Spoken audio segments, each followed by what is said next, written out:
Have you ever wanted to kill your friends, but like for fun? My name's Chase. And my name's Matt. And this is our episode of Dagorhir. Matt, how long have you been playing Dagorhir? Well, I stopped for about 3 years, and I just recently jumped back into the game. Everyone's been asking me to come back, so I've decided to go to a big event in a couple of weeks. But I would say, compacted down, I've fought about 7 or 8 years. Yeah. Fuck. Yeah. Yeah, I guess I'm not that far behind you. Like, just timeline wise, I've definitely taken breaks in between. But I started, I think, like shortly after IDES in 2012. Okay. Yeah. So like a good 6-7 years in. Yeah, it's been a little while, man. 7 freaking years of doing wacky bats with friends, and it's been an experience, man. Like, so I guess here's a good place to start. Like, what got you into Dagorhir? How did you find out about this? Okay, yeah, that's wow. So I was at Grand Adventures, which is a local comic book store, in our town, and this guy that did Belagarth up in Nashville, we were playing D&D, and he like a local person that we always talk to in and out, and he stopped by and he said, "Hey, do you want to come and do this, like, for real?" This nerd and shit. Yeah, and we were like, what are you talking about? He was very vague about it. And he said, yeah, let's just meet up next week, meet up in Nashville, meet up at this place, and we did. We showed up in jeans and T-shirts, and we were blown away initially, just by how everyone looked, and that it was actually a real thing. I guess that's grasping that it was a real thing, and it wasn't as wonky as Hollywood makes it out to be. Yeah, dude, role models definitely. I feel like it's a funny movie, but they really set foam fighting back because now everyone's like fucking nerds. But it's so good. But I got started through a mutual friend of ours. Okay. Serial Killer is his dag name. Some of you know him. Yeah. He hasn't been around in a while, but he's a goofy guy. But so he and I went to high school together, so we had mutual friends. And I started seeing people because we weren't even friends on Facebook, but I started seeing people like his Facebook photos from IDES in 2012. It was his first event. I remember and that. I was like, I was looking at these photos, and it's just him with like a fucking sword and shield, and everybody else has like these giant polearms, but they're all foam weapons, and there's just massive amounts of them fighting each other, and then there's a video of them doing it, and people are like smashing into each other, and I was like, what is this crazy shit, dude? Right. So I messaged him, like, I'm not a terribly outgoing person. Like, I can be in the right social situations, but like with strangers, usually it's not like I'm not reaching out to you. You're gonna make the first move toward me. But I reached out to him. I was like, dude, what is this? How can I do this? And he was just like, show up on Sunday, man. So he at least gave me like. I probably would have shown up in jeans, but he was at least like just wear like gym shorts or something. Yeah, his name is Jason. He gave us no intel. He was just like, just show up on Sunday. Dang. Dude, I think we actually have a picture somewhere of me in jeans and no shirt and bracers. Did you know that Jason has a really dope-ass YouTube channel? It's like, half of it is them sitting around a table playing D&D, and the other half is people actually acting out the fucking D&D session that they're playing. Are you serious? Yeah, shout out to Jason, dude. After this, I'll show it to you. Guys, I'll put the wow, I'll put the link blows to my it. mind. Yeah, I'll put the link to it below because it is awesome. Jason is doing some really cool That's shit. really I've cool, only met him a man. couple times, man, but I actually saw his wife promoting it on Twitter, and I was like, hold on a second. What? I was like, are you married to this Jason? She's like, yeah, that's him. I was like, small fucking world, dude. That is a small world. Wow. So you show up. So you show up to your fighting. Yes. Meeting. And not only that, but I told my roommate at the time, my roommate now, and another guy about it, and they all showed up with me. So the first time I showed up, there was like 4 or 5 of us. We were about it, dude. We thought we were gonna like straight up be kings of the castle. Yeah. So we show up. We're all in like gym shorts and white tees. We look like the worst unit that's ever showed up in Dagorhir. And we have no idea what to do. So the first thing I do is I like pull up the Facebook on my phone of Serial Killer, and I like go find him. And I'm like, hey, what's up? I'm Chase from Facebook. And he got us set up. He started like teaching us the rules and stuff. And it was it's a little overwhelming at first because like yeah, it is. You're it trying to remember everything while still just learning how to fucking swing everyone's this like, stick. Yeah, they're on it. They're quick, you know? dude. And back then, weapons were so bulky. Yeah. The swords that we were given to use were basically like,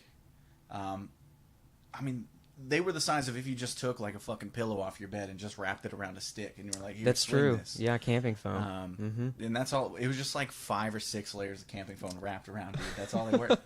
And they were like the loner weapons. They even said loner on a piece of tape on the side.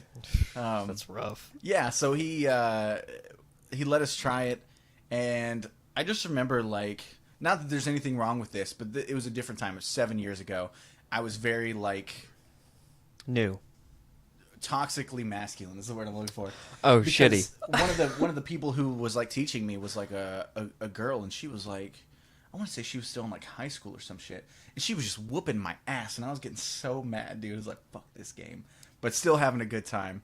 But I just remember being, like, very overwhelmed by the experience because, like, in a good totally. way. There was just so much cool shit coming at me, like, and all you at once. you think you're gonna fight so fluidly, and then you realize that it is actually about hand-eye coordination and muscle memory. Like, you have to teach your body what your brain wants to do. Yeah. You know what I mean?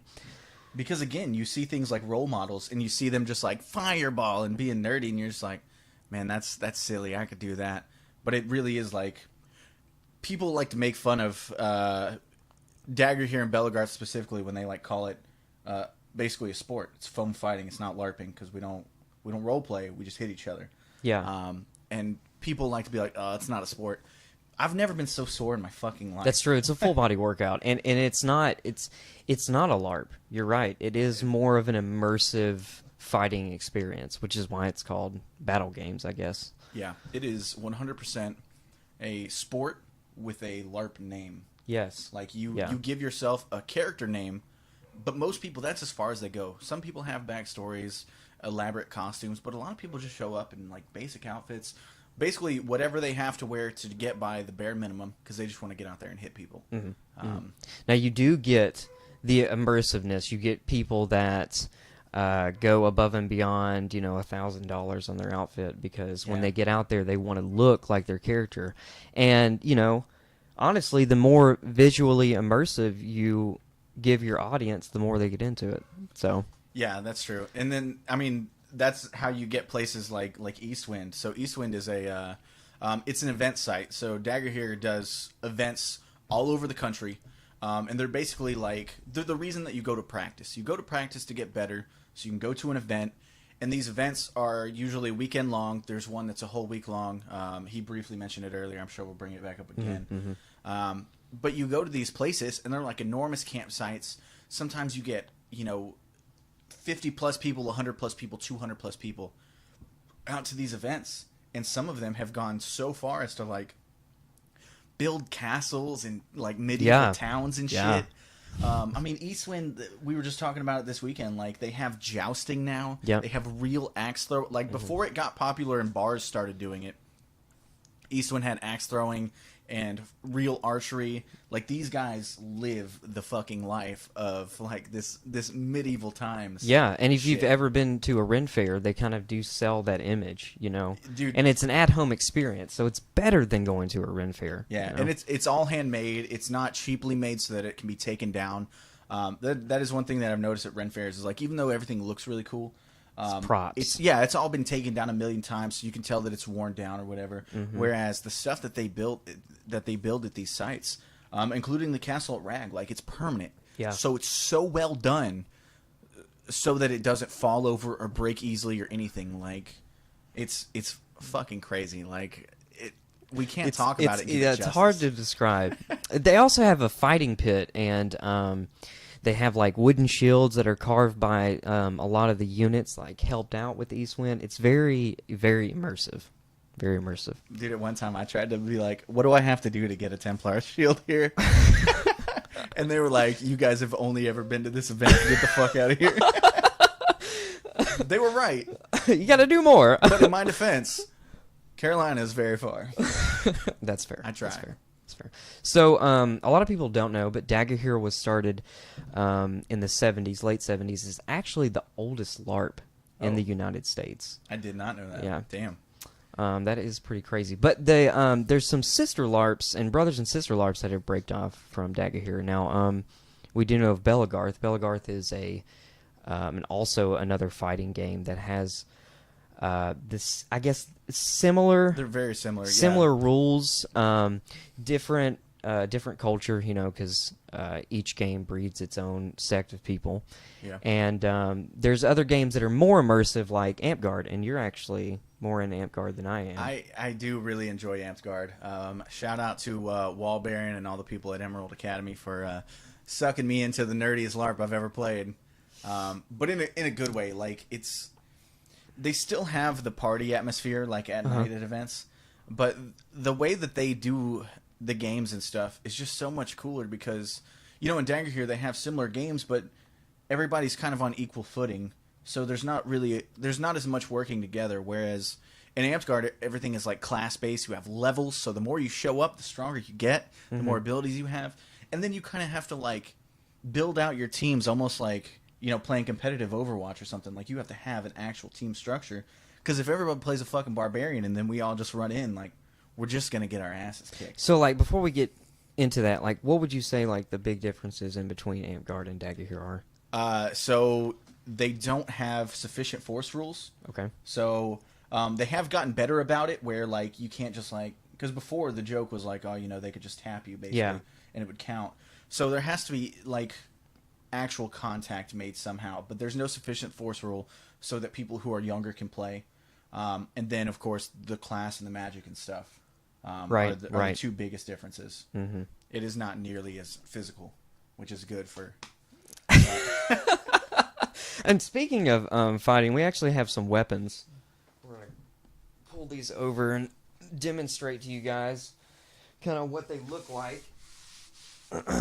So this is a bat. The striking surface is all the way around it. All around it. So it would be like a club in the realistic terms. And this is a sword, as you can see fully. Also, this is made by Gorg. Shout out to Gorg, the blacksmith. Thanks for making all the cool shit, Gorg. Yeah, man. Thanks for caring about us. The best weapons in the game, But basically, it's made with compressed foam, this high-density foam that can take just a wallop of just weight over and over again. They usually last, let's say, 2 years? I definitely think it depends on how much you play with it. Yeah. But yeah, I would say... You get a lot of usage out of it. About a year or two is definitely a good call. As long as you're, like, keeping it out of the heat and stuff, which reminds me, my shit is still in my trunk. That's bad. Yeah, I got to get that out of there. But basically, it's just a solid core, and there's foam and a compressed, like Tyvek tape that's wrapped around it that keeps the foam from breaking, and it causes it to be what's called safer fighting. And safer fighting means that you can still get hurt if you do stuff wrong, but it won't hurt you from just doing it. Yeah, if that makes any sense. It's so incredible to see, like, because some people go on there and they swing so hard, and it still hurts. Like, you're getting hit, but it doesn't hurt. Like, it's not going to damage you in any way. You're going to feel an initial sting, and then it's done. Yeah. It's enough to let you know, like, in the heat of the moment, hey, I was just hit, I'm dead, or hey, my arm is gone. Right. Not, holy shit, I need to go to the hospital. You just hit me with a stick. Uh-huh. Yeah. Yeah. I mean, and before each event and each practice, the weapons are tested. So there's a whole foolproof plan to it. Yeah, we don't want to go too in depth because we don't want to like make this. We don't want to get technical. We don't want to make this boring. We're trying to like educate you on the fun aspects of it. Let the rules go to the people. If you show up to a field, if you've never done this before and you're thinking about doing it, they'll explain the rules to you. We're not going to go in depth in any of that because there's no reason for it. We want to show you guys like what the fun part of this shit is. But yeah, so there's a full set of rules on like weapons check. Same thing for armor and stuff. Like you can wear all that stuff, but they make sure that it's safe so that you are not like you don't have like jagged edges on your metal armor and you just like take somebody's eyeball out when you go down. There's like grappling and stuff. There's full on like Roman Greco wrestling rules. You can grapple people, but again, all of that has checks and balances to make sure that you're not going to hurt anybody, so that everybody has a good time. Right. Now you can be a dick about it, and people do get hurt accidentally. Accidents do happen with grappling. It's not even necessarily an accident, dude. Like, do you remember the day that like it had just rained the day before, and we showed up to practice on Sunday, and me and Serial decided we were just gonna grapple all day, and we just started tackling people in the mud, dude. Yeah, I do remember that. Such a dick move, dude. I would never do that now, but like back then we were just like, oh fuck it, yeah, let's practice, and that's all we did is just knock people in the fucking mud and then wait for someone to come over and kill them. Kill you, yeah. Ridiculous. Y'all are crazy.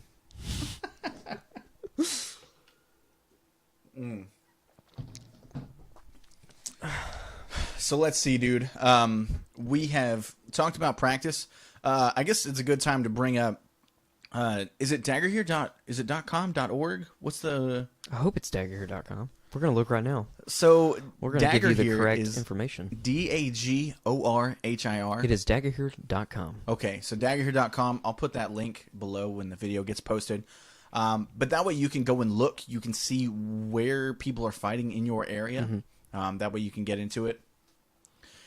To start off, it is fairly inexpensive. In fact, for practices, you can just show up, you know, in tank top, t-shirt, whatever, gym shorts, wear something comfortable, get to learn the game. And then, like, I'd say about a month, 3 or 4 practices in, start getting garb. Yeah. Like half garb. Honestly, I might even say, like, it depends on what your schedule looks like, but if you can't, like, travel to events, I would say maybe just, like, start investing in weapons just so you have your own. Because the more people that bring their own weapons, the more people that can just show up without them and still be able to play. Like new players. Yeah, most definitely. Yeah, because if you're using up the loaner weapons, then when they show up, they've got nothing to play with. And you definitely don't want to push those people away. But, so, I had a point with this, man. Where the fuck was I going? Oh, yeah. So, Dagorhir.com, you can figure out where they're fighting in your area. You can also reach out to them so that you can get some information. Yes. On whether or not they have like loaner weapons, you know, age requirements, because that does vary from field to field. So if you're in high school, there's a chance you may not be able to play at the field. You might have to be 18 at that field, but you can reach out. They are going to have you sign a waiver and everything when you get there, because they're not going to be liable for your ass if you go out there and act a fool, right? Or if somebody else is acting a fool and you get hurt. We all volunteered to be there, so we're all on our own if something happens. That's just how it is. Unfortunate truth. Yeah, they can't afford to just pay your hospital bill. That being said, again, it is a fairly safe game. Yeah, most definitely. Yeah, like people generally don't get hurt. People generally don't get hurt. I've probably only been severely hurt maybe one actual time in the game, and it was my fault. So, what happened? Okay, so my bottom right floating rib was broke. Because I was crawling out of a sand pit, and it was at Eastwind. I was crawling out of a sand pit. The sand pit's like, I don't know, it's as deep as I am tall, and that's that's a lot for me. So I get out of the sand pit. I get right up on my feet. This guy's coming up to kick me because I have my shield braced. And I presented him the shield because I knew he was going to kick it, but then at last second, I moved the shield to try to run. God. I changed my mind, and that was the wrong move, and his foot entered my chest, and I flew into the sand pit. And when I got up, I had broken my rib. And fuck. Did you know right away? Oh, yeah. Oh, shit. Yeah, immediately. And it hurt. God, it hurt to breathe, cough, anything. And I went to the doctor, and he said, all we can do is wrap it up. And he wrapped my chest up. Yeah, dude, that's really it. It's like, what are they going to fucking cut you open and reset a rib? Nope. Like, that's... Nope. God, that sucks. Anyways, but it was my fault. So other than that, I've never had really a permanent injury when it comes to that. Now, I've seen it, but, it's accidents. So. Yeah. Let's speaking of accidents, let's talk about like safety gear. Yeah. So first and foremost, your hands are important. You use them for pretty much everything in life. Yeah. If you're going to play Dagorhir, get a good set of gloves. Get a good set. Most people use lacrosse. That's what we mean. Yeah. LacrosseMonkey.com has a clearance section. Phenomenal stuff for very cheap. I have brand new gloves. For how much? I think I got them for like $25. Which is insane, because the last pair I bought was $60. And the shipping was like $6, so $30 total. And I have a brand new pair of lacrosse gloves that are going to last me for years. But they keep your hands safe, because we're talking about injuries. The one major injury that comes to my mind when I'm thinking about it, I had somebody. I remember we were fighting one-on-one, and they like choked up on their weapon, on their sword, to swing it. And I went in to swing at the same time, and because they choked up on it, the handle of their weapon hit me right on the knuckle. And it caused nerve damage. Like, I couldn't close my hand dude, it was probably like a solid week. Because when I would do it, I would feel a shooting pain right here. It felt like something in my hand, like your nerve had rolled or something. Yeah, would like offset, would sit off to the side whenever I would try to close it, and I couldn't. Like, it was fucking miserable. Yeah. But after that, I got gloves, and it's not happened since. No. I've not had any issues. Just wear gloves. That's it. So just some people also use knee pads. Sure. So when you lose a leg, you do go down on a knee. And then some people like to run around on their knees. I have never enjoyed that shit. I have like scraped my knees up on rocks and stuff.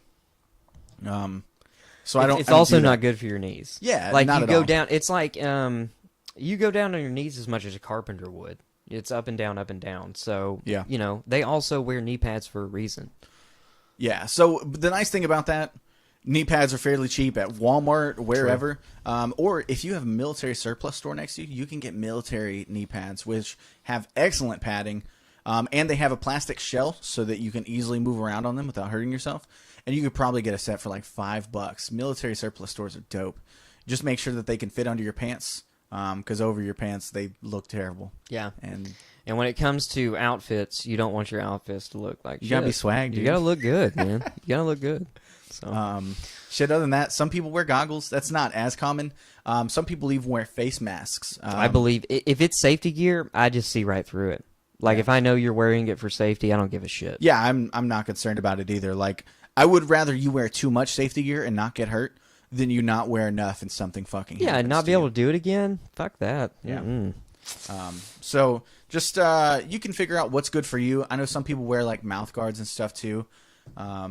If you've got it and you want to, I've honestly never been hit in the mouth to the point that it would mess up anything in my. No, but I'm not saying it doesn't happen. Yeah, especially if you grind your teeth when you're stressed out. Yeah, true. And trust me, you'll be stressed out at some point. In the heat of the moment, you could just ground your teeth into fucking dust, if that's who you are as a person. Well, shit, dude. So you brought it up a little bit earlier. Talk about Ragnarok. So most events, so Dagorhir is based mostly up north and down southeast. I think a lot of AMP is out west. Yeah, a lot of AMP guards out west. Yeah, west and southwest. Like, it's really big in Texas, and then moving further west is pretty big too. Pretty big. So these areas, there's going to be a lot of weekenders, and weekenders are what they are. They're Friday, Saturday, and Sunday. Some of them are on Thursday, but there is one entire week in the middle of the summer called Ragnarok, and that is the yearly event that everyone tries to show up to. If you don't go to any other event, a lot of people just go to Rag. Rag encompasses a campground in Slippery Rock, Pennsylvania. It's actually used by another fighting group called SCA. SCA is a full contact metal. You have to wear safety gear or you cannot play medieval reenactment. It's an actual reenactment fighting. But we use their site, and their site is, like you said earlier, it's massive. It's got a huge castle. We use the grounds for a marketplace. People brings their goods and services like leather making, bag making. There's a tavern on site. There's a tavern on site where you have to pass through this gate with guards. It's crazy. It's amazing. It's my favorite spot, dude. But yeah, so like that is Dagorhir's like national event. Yeah. That is the one time a year where everyone gets together. So, you know, it takes a lot of behind the scenes stuff to make something like this happen. So they'll actually recruit people from all over the country to like work security, to work medical, because they constantly have to have medics on staff just in case something happens. A lot of people get dehydrated. Even that has to be covered by medics. Yeah. People come in to help run the tolls or the troll, which is like, you know, taking money, giving out tokens, making sure that people are actually supposed to be there, making sure nobody's getting it for free. Yeah, get down everyone's information, IDs, waivers, all that stuff. Yeah. And then you have volunteers who help run the parties. Yeah, yeah. And what we mean by help run the parties is that if you've ever been to a good party, that's because you had a good host, period. So when you have an exemplary party at Dagorhir, it's probably thrown by someone that's well known for doing parties. And Ragnarok has exemplary parties every single night. That's true. That you're there. That's true. Someone is throwing, even if it's 5 people or 500 people, the party's going to be good. Yeah, it's true. So just a brief like overlay of some of these parties. They don't do Mardi Gras anymore, right? They stopped that? No, that's what happens in Vegas bummer, stays dude. in Vegas. Yeah. So they used to do Mardi Gras parties, and Mardi Gras is exactly what it sounds like. It's the craziest party you'll ever see. Yeah, everyone just lets you walk in, and there's just people are naked everywhere. There's booze galore. Everybody's just having a good time. That's the best part. Is like there's not really anybody. I mean, there's always an exception to the rule, but for the most part, everyone's being real cool about it, and everybody's just having a good time. Like you can literally do whatever you want as long as you're not hurting anyone, and nobody's going to stop you. Right. They also have a group of people called the Poisoners Guild, and these people are quite literally, they take tests proficient in mixing very strong alcohol so that they can serve it to people, and it's all free. Like you pay for this play, you pay to get into tips Ragnarok. are appreciated. Yeah, and you can tip them with money, but you just show up and you have a container. We're repping our. I've got my Stein over here. He's got his horn mug. And you literally just show up with a container, and they fill you up. When you empty it, you go back to them, and they fill you up. And it's just the craziest. It's just one giant party. Everybody's glad to be there. They've been fighting in the heat all day. Yeah, hard fighting. And they're just ready to, like, chill out. That really says something about the positivity of the community as well. Because the volunteership, the laid-backness of everything, being nice, that all comes from the community. It has to come from the community. We have to create that circle of peace for all of us, you know? Yeah. Another thing I want to throw out is we mentioned earlier that some events can be like 50, 100, 200 people. Because Ragnarok is the national event. It's thousands. Yeah, they get about 2,000 plus people every single year. Yeah. It is massive. It is basically a giant city of nerds trying to hang out and have fun. One of the most incredible experiences that I've ever had in anything. Yeah. Okay, so we've talked a lot about the fighting. Let's talk about the non-fighting that Dagorhir gives. Okay. Yeah. So as far as non-fighting goes, we've already talked about the parties and things. A lot of that is done by non-comms people. So non-comm is what you call somebody who doesn't really fight. It's somebody who enjoys other aspects of Dagorhir or any other LARP, and they basically make the world go round, because without them, Dagorhir would not look or feel as good as it does. It's true, it wouldn't run the way it is. Yeah. It's a well-oiled machine on both parts. But see, the non-combatant people bring to the table not only fluidity to the events, but also the trade goods. Yeah. And knowledge, dude. Yeah. Like they know all of that. A lot of the non-coms are non-coms because they fought for so long they don't need to fight anymore. So they know all these amazing stories. They have all this knowledge of like how to make the trade goods that he was talking about. A lot of them are merchants. In fact, we have some friends. We mentioned Gorg earlier. Gorg is he does fight, but he also is making a killing on. He makes excellent weapons.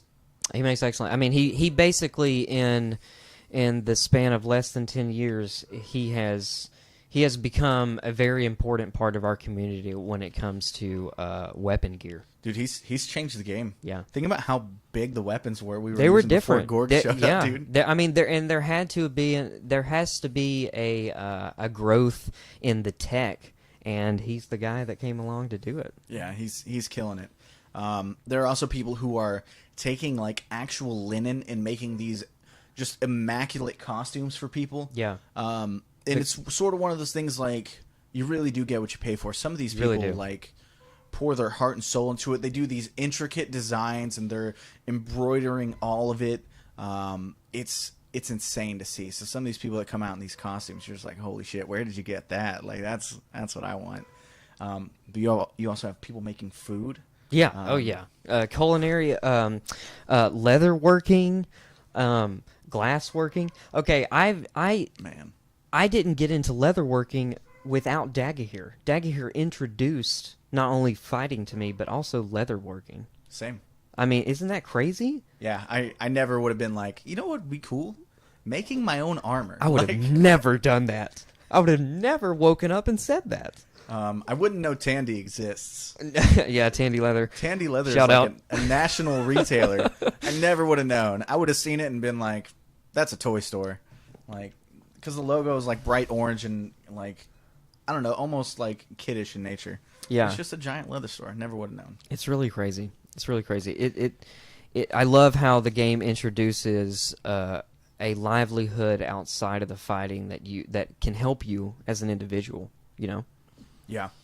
But yeah, so you have all these people who are literally putting all their time to the point that some of these, like, this is their career. Yeah. Is to make this stuff. They literally spend all their time making clothes or armor or weapons or food. There's a woman who actually travels around to different events. She's always at RAG. And that's why she has a food truck. And literally, like, she sets up shop and she just sits there and cooks food for people all day long. And they pay her. They can set up meal plans with her. Like, that's her career. That's what she does. And it's all because of this community. As far as, like goods, is there anything else that we're missing? No, I mean that's leather working is a lot of that, you know, and true. we're basically talking about reinventing the wheel. These are modern people that are taking ancient trades and they're making them popular again. Yeah, that's true. In a sense. And I mean, some of these people, like, it's so surprising to meet some of these people because you're like, wow, this person is nerdy as fuck. What do they do for a living? Oh, you're an FBI agent. Okay. Oh, all right. Oh, you're a group of lawyers. Okay. Yeah, exactly. There is literally a fighting unit, and all of them are like lawyers and just, oh my god, and like teachers, some of the smartest people you ever meet. But their activity is getting out and just playing wacky bats, hitting each other with foam swords. Dude, a group of it's lawyers. crazy. I know exactly who you're talking about. Oh my god, it blows my mind sometimes. Man, I guess the last thing that we can really talk about, like, without going terribly in depth, is like sort of the brotherhood of it all. Like, okay, so like a camaraderie. Yeah, because it gets to the point that Dagorhir is so much more than just the game itself. Mm-hmm. Like, true. My best friends in the world at this point in my life. I have a couple that I knew before Dagorhir. A lot of my friend circle are people that I met through Dagorhir, you included. Yeah, no, a lot of people I met was through Dagorhir. Yeah. That is actually crazy just to think about. And it's because of the strong community that we have, you know? Yeah, the good like, backbone. So when you hang out with these people, there's a level of comfort that you don't normally see in the outside world because there's no judgment. Yeah. People accept that you're nerdy. So, you know, you're out in the field fighting or whatever, you go back to sit down so you can have some water or whatever. And all of a sudden you start talking about comic books. You start talking about your favorite video games. You start talking about, you know, let's say, oh, you know, you made that shirt. That would be cool. I'd kind of like to learn how to do that. Yeah. And all of a sudden these conversations, you're hanging out with these people. You know, you're doing these things. You talk about Dungeons and Dragons. All of a sudden you're in a Dungeons and Dragons group with these people. Yeah. And they really do sort of help, like, encompass your life with people that you're more comfortable around.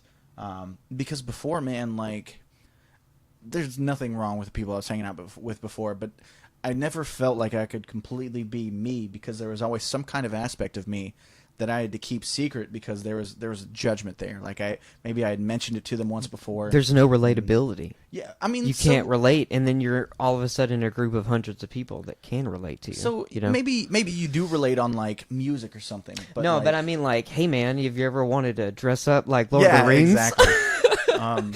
Or like, you know, for my circle of friends particularly, like things like Dungeons and Dragons didn't really fly except for with a couple of my friends, and those are the people that I played Dungeons and Dragons with. Right.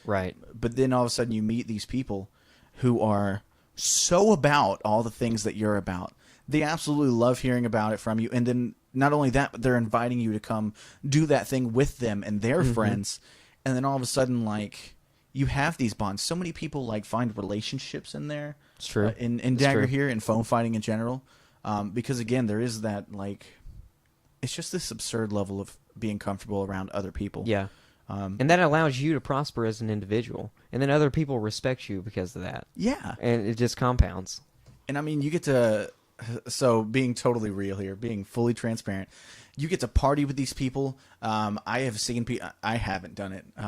No judgments. I would, I just haven't. But people do like they hallucinate together. They do like hallucinogenic drugs at some of these events. It's not anything that's supposed to be done at events, but I have seen it. And like, even that, they're not hurting anybody, but it's an experience that they've shared with that person now. And all of a sudden you become close to these people. I've actually like been stone cold sober and sat down with some of these people. And, again, it's a level of like being open that you don't get to experience normally. So sitting down with these people after a long ass party. Yeah. Like it, all of a sudden you're not this awkward person that you were in high school. All of a sudden you're just around peers. You figure out that it was never you, it was your audience that had an issue with the way that you were. And it's mind opening. Oh, like it's being insane. Beautiful over Dude, here, man. yeah, it's I was sucked in. I was like, I mean, people it's a real experience, dude, and it's one of the things that even though Dagorhir, just like everything else where you have that many people, does have its moments of drama. True. You're gonna fall out with somebody eventually. Yeah, there's gonna be bad blood sometimes. Some people don't fit in, and we got to kick them out, and that's how that is, you know. So, but again, that's the exception. Not that's the rule. exception. But that's why I wanted to talk about the brotherhood, man, because I feel very strongly about it. I hung out with like the same like 4 people before Dagorhir. I mean, and now I have we're friends hanging in out other because states. of Dagorhir. You said that earlier, and it's still sinking in, man. Dude, it's the truth. You guys are also the reason I watch Game of Thrones. Wow. Because so I missed the first 2 episodes of Game of Thrones. Didn't have HBO. Had no plans on getting HBO to watch it because they didn't have like HBO Go or HBO Now or anything. And it was brand new, so people didn't talk about it very much. But you guys started telling me about it, and I was like, yeah, that sounds cool. And I just sort of like put it in the back of my mind. But then I remember at the end of a practice, you guys were all about to head over to Josh's house. Yep. And everyone was like, hey, do you want to come watch this? And I'm just like, sure. Like, I don't know shit about Game of Thrones, but I just want to hang out with these people. And then all of a sudden, like, that became our Sunday ritual. Like, every single Sunday, we're going to watch Game of Thrones. And it's all of us. Damn, we did it for a while. Dude, it's all of us. Yeah, for the entire, like, first 2 seasons. Yeah. And that sort of became a part of my life also. So it's just crazy to think about, dude. I'm just trying to go in my mind over the things that I know about now because of you guys. BlazBlue is one of them. I'd never seen BlazBlue until I saw you guys play. Yeah. Didn't know what that shit was. I learned about Warhammer. Yeah. Even though I'm not a fan of it, like I have a decent knowledge of it because of you guys, and I didn't know it existed until I started hanging out with secondhand knowledge of it. Yeah. you. Wow. So basically, a lot of our, I would say Dagorhir spawned other hobbies, and I can really be thankful for that. Yeah, definitely. And not only that, man, but like, because I knew you guys, like, it made certain aspects of my life easier. When Adam and I first got back from the military, we lived in a house that his parents owned for a short while. Yeah. But then we were like, well, we really don't want to live here, you know, because she was being kind of overbearing about certain things. So we moved in with you guys. Yeah. Because, you know, we've all been friends for a long time. So we moved in together, and that was awesome, dude. That was a lot of us. We played D&D online Yeah, we did. Yeah, dude. When Neverwinter first came out, we played the shit out of Neverwinter. Yeah, we did. Holy shit. Played a lot of like Neverwinter. World of Warcraft when Final Fantasy 14 first came out. We were playing that. But there was 5 of us in a giant house that none of us could have afforded on our own. No. But it allowed us to do a lot of things and to live more financially free than we ever would have before. That's true. Like, That's true. I guess when it all boils down, like what I'm trying to get at is that Dagorhir has a way of making your life so much easier. It relieves stress because you're having fun. You're doing something you wouldn't normally do otherwise. It's a full physical activity, which is already healthy for you. And you're exercising. So stress, exercise, relationships. Yeah, camaraderie. Both friendly and romantic. Like I've known people who have met through Dagorhir and are who are still now married to this day. Yeah. Yeah. We've even been to like Dagorhir weddings, which that's true. Yo, if you want to go to a wildin' ass wedding, go to a Dagorhir wedding because there is a lot of booze involved. It's like a tiny event. It's an event within an event. Eventception. Man, it's crazy. It'll change your life. So if you've been thinking about it, you should try it out. Get out there and do that shit, man. Quit fucking around. Do we have any mailbag? I don't think we don't have a mailbag this week. Okay. No. Guys, if you got questions for us, whether it be about Dagorhir or anything else that we've talked about previously or anything that we've mentioned that we want to talk about in the future, shoot us those questions. We'd love to answer them. We want to get to know you guys better as well. If you guys have any questions, comments, concerns about Dagorhir, anything that we've talked about, throw those down below. We will respond to them ASAP. Shout out to the people who have been commenting. Not all of them have been positive, but we still appreciate them. Yeah, no, I like it. Did you see the comment for our Game of Thrones episode, dude? I did. He was really intricate. Dude, he does not like Arya Stark. No, he was upset with the show so much. He was upset with us. What's funny is I was like, I was sort of defending our views on Game of Thrones in the comments. I was like, hey, I understand why you would see it that way, but then I like explained why Arya, it did make sense for her to take out the Night King. But then after this last episode, like I just remember thinking like that dude was right. Yeah, that dude was just mad at the writers. Yeah. I'm with you now. If you're still watching, same. My name is Matt. I'm Chase. Take it easy, guys.